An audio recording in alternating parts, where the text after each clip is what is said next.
Ministro, eu passei o comando no dia 31 de dezembro de 2022, formalmente por decreto do então presidente Jair Bolsonaro, que, a meu pedido, me exonerou e nomeou interinamente, até que o presidente Lula fizesse, o atual comandante, o almirante Olsen. Sendo muito franco com o senhor, eu estava emocionalmente sobrecarregado. Poderia continuar, porque na guerra vai ser pior e eu fui treinado para isso. Mas eu estava emocionalmente sobrecarregado e, ao passar do comando, eu me desliguei completamente.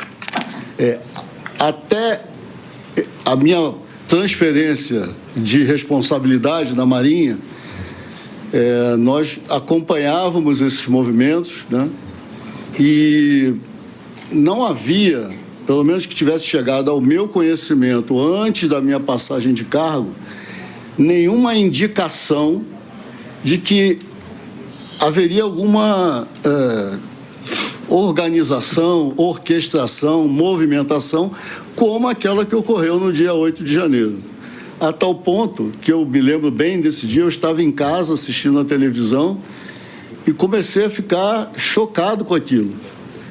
Foi, para mim, uma cena muito forte, eu fiquei muito chocado. Tive até consequências físicas, fui depois, porque foi algo muito, muito triste. Muito triste e a nação brasileira realmente não precisava disso. Por fim, eu queria saber se, eventualmente, tomaram conhecimento se houve alguma ordem para que aquelas pessoas que estavam na porta dos quartéis se deslocassem no dia 8 de janeiro. Não, senhor, não que eu saiba disso.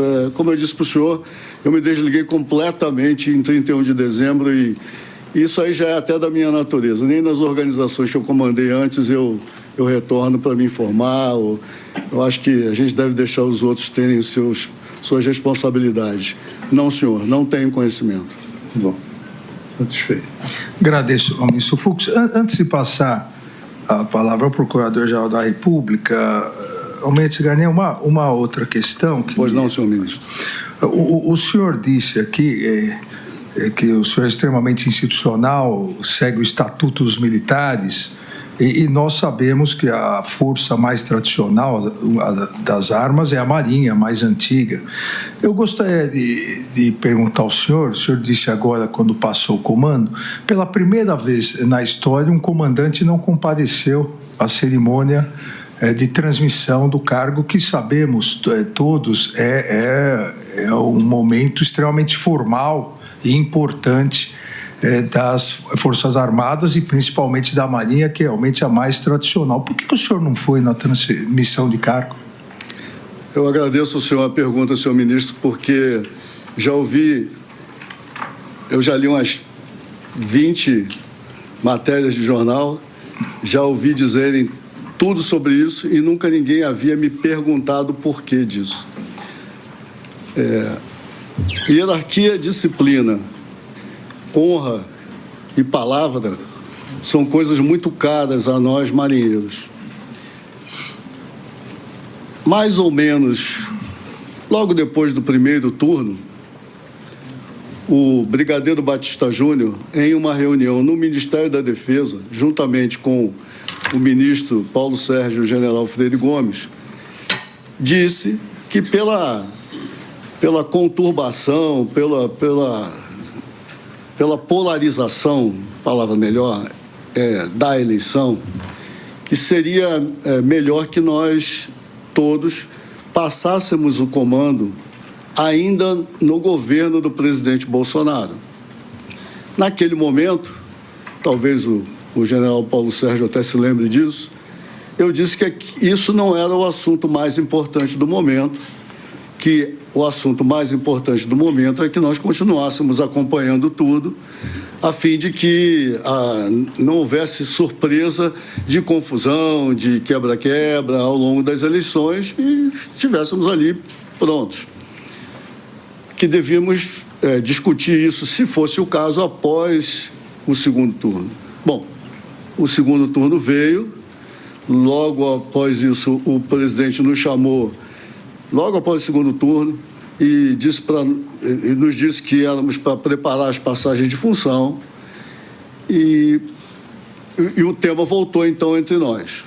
E houve ali, naquele momento, uma combinação nossa de que as 3 forças passariam o comando antes que se encerrasse o mandato do presidente Jair Bolsonaro. O brigadeiro Batista Júnior, que era o propositor, tenho a impressão, se não me falha a memória, que ele escolheu o dia 22 de dezembro para a sua data de passagem, porque a gente tinha que reservar a agenda do presidente, do ministro, enfim. O general Freire Gomes escolheu uma outra data e depois pediu o dia 26. E eu, olhando o calendário, Natal e tudo, eu reservei o dia 28 de dezembro. Disse, inclusive, isso ao Almirantado, que é o órgão de assessoria do comandante da Marinha, os 4 estrelas. E ficou assim, planejado. Após um pouco mais de tempo, eu não sei precisar o senhor a data, até que o presidente eleito declarasse publicamente a escolha do comandante dele para o Exército, para a Marinha, para a Aeronáutica, enfim. Então foi escolhido o almirante Olsen para a Marinha. Após a escolha, o almirante Olsen, vendo o que vinha acontecendo, o general Freire Gomes, por exemplo, passou para o general Arruda no dia 26 de dezembro. E o brigadeiro Batista Júnior não tinha nada que dissesse que ele não ia passar no dia 22.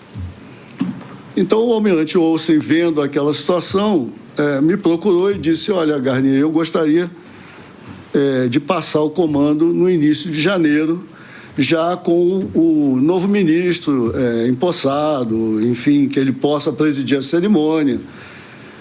Eu entendi a posição dele, não queria criar embaraços ao novo comandante para que ele fizesse a cerimônia da forma como lhe aprovesse, mas eu disse a ele que eu tinha compromisso assumido com o ministério ao qual eu pertenci e com o qual eu ombreei durante todo esse tempo.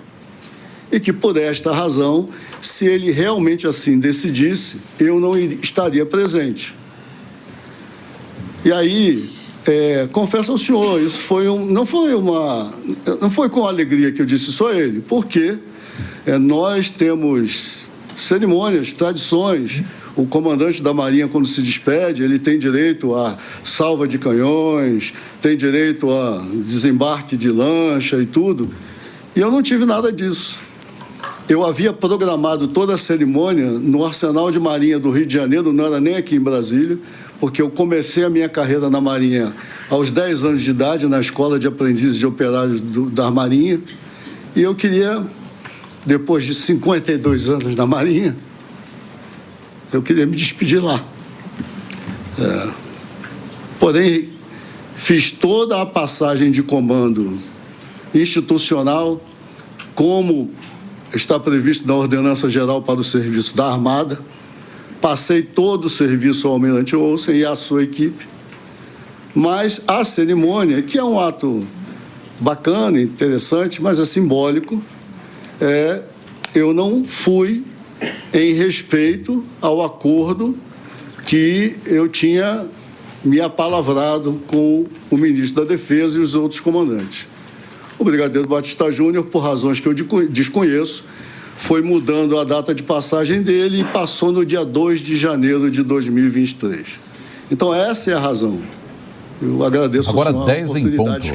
Repita. 10 em ponto. Procurador-Geral da República. O Supremo Tribunal Federal conduz hoje o segundo dia de interrogatórios de réus do Núcleo 1 da trama golpista ocorrida durante o governo Jair Bolsonaro, supostamente ocorrida. E hoje quem presta depoimento é Almir Garnier, ex-comandante da Marinha no governo Bolsonaro. Que nos assistem. Eu teria uma 10 horas, você continua acompanhando aqui na programação da Jovem Pan as informações em torno do segundo dia de interrogatórios dos réus do Núcleo 1 da trama golpista. E a seguir, né, Soraya Lawande, teremos um Morning Show também levando ao ar esse interrogatório. Perfeito. Obrigada pela sua companhia e audiência mais um dia. Você segue, então, portanto, acompanhando esse segundo dia de interrogatórios do Supremo Tribunal Federal. À disposição do presidente. Teria, inclusive, dito qual era o número de fuzileiros que ele teria à disposição do ex-presidente. Eu gostaria de saber o que o almirante Ganeta poderia dizer sobre isso. O almirante, foi inclusive citado no depoimento que eram 14 mil fuzileiros à disposição. O senhor se recorda disso? Com todo respeito, senhor ministro, eu creio que o doutor Gonê se refere a algo que disse o brigadeiro Batista Júnior, porque esse número 14 mil, se não me engano, eu li no depoimento que o brigadeiro... Não, é que depois nós perguntamos ao brigadeiro também, exato. Porque foi o único que eu me lembro de ter dito esse número. Bom, em primeiro lugar, e o número foi muito importante, porque eu estranhei de onde veio esse número. O Corpo de Fuzileiros Navais, ele tinha, no meu tempo de comando, 17 mil homens. Hoje ele tem cerca de 15.500, mais ou menos. E, portanto, me chamou a atenção, de onde vem 14 mil? E eu peguei o meu iPhone e digitei no Google quantos fuzileiros navais tem a Marinha do Brasil. E ele responde 14 mil. Então, acho que tem grandes equívocos aí. Eu não... Nesse contexto, aqui foi atribuído a minha fala. Eu nunca disponibilizei tropas para ações dessa natureza que a pergunta anterior se refere. Doutor Paulo.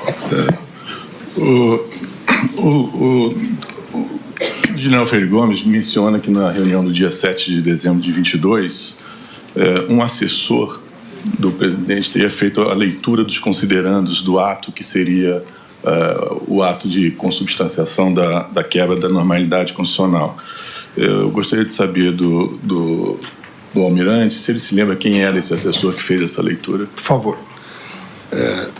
Senhor ministro, na minha cabeça, o assessor que entrou na reunião do dia 7, organizou o computador onde nós lemos, ouvimos a apresentação de alguns considerandos, foi o coronel delator. É dele que eu me lembro. Não se recorda de mais nenhum assessor? Eu não lembro de outras pessoas presentes. Pode ser um lapso de memória, mas eu não lembro de outras pessoas presentes. E o coronel delator, ele fez isso e saiu também.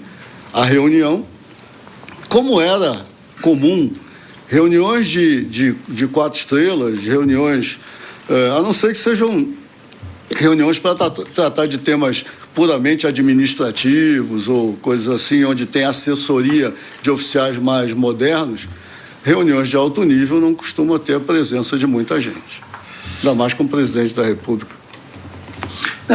Só aproveitando aqui mais uma complementação, nessa reunião dos considerandos, o senhor se recorda se foi tratado a prisão de alguma autoridade? Não, senhor. Nessa reunião, o que eu me recordo é que, após os considerandos, como disse para o senhor, me parecia que era assim, novas ideias que estavam em análise e o presidente Bolsonaro, com todo respeito a ele que eu tenho, ele fala de várias coisas ao mesmo tempo. Se o senhor vê o presidente dando entrevista, ele é normal o jeito dele, ele fala de muitas coisas ao mesmo tempo. Mas, ao final da exposição que ele fez, daquelas preocupações de segurança, e o Brasil vai para lá, vai para cá, e o PL entrou com ação tal, questionando tal e tal coisa no processo eleitoral, ele ele encerrou a reunião. Ele não deu seguimento à reunião. Ele disse que talvez nos chamasse depois, algo assim. Doutor Procurador. Muito obrigado, ministro. Eu estou satisfeito. Eu passo a palavra agora ao advogado do réu, delator, doutor César Bittencourt.